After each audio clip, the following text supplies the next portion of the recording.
Rain cascaded relentlessly that afternoon, soaking through my clothes and chilling my core. My sodden coat weighed on my shoulders as I hunched on a park bench, picking at a dry sandwich that tasted like dust. Grief had robbed food of its savor. A figure moved in the nearby shadows, a man, ragged and worn, his eyes cutting through the grime on his face. I extended the untouched half of my meal to him.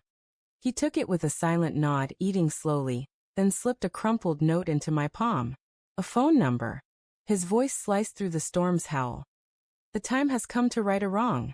Your wife's father will pay for his crimes. My heart froze. My wife's father, Charles Whitmore. The man who stood at her funeral with an expression as cold as marble, as if her death was a mere trifle. In that instant, I sensed this stranger carried a truth I'd been too blind to see. My love for my wife had been a wildfire, uncontainable and fierce.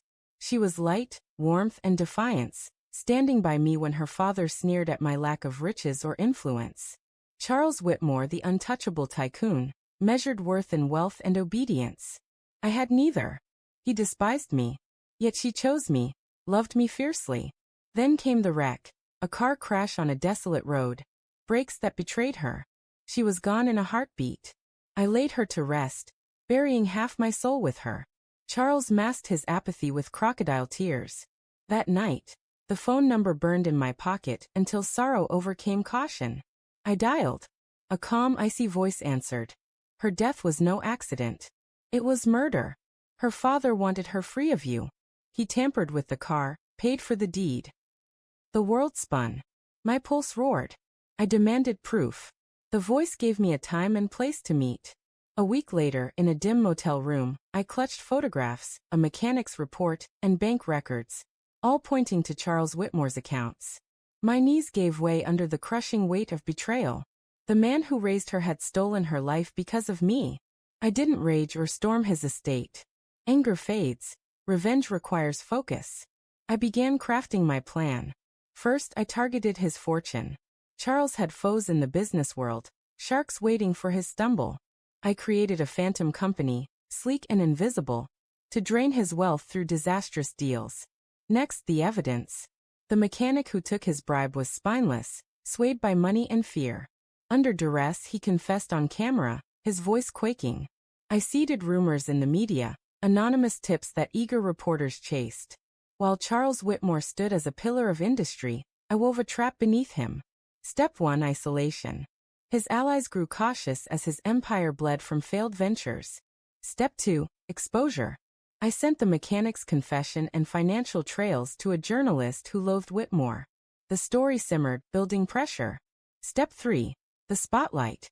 His yearly gala, where he basked in the glow of wealth and influence. I slipped in through a sympathetic donor, cloaked in shadow, steady as a tomb.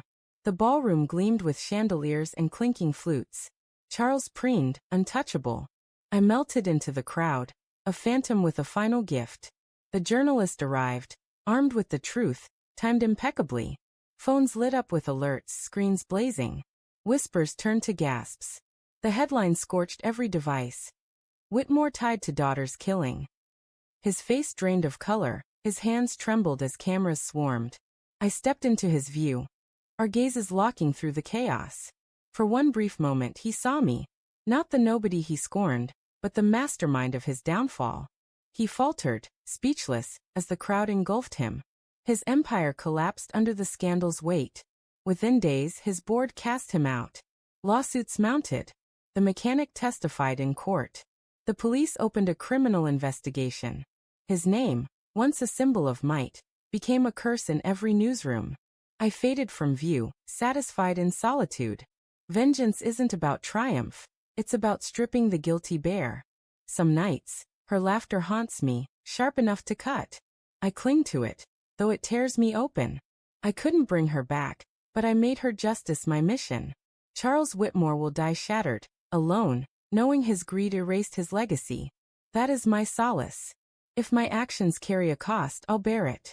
Justice was worth every meticulous step. I shared a sandwich with a weary stranger, and in return he gave me the key to retribution. A just trade.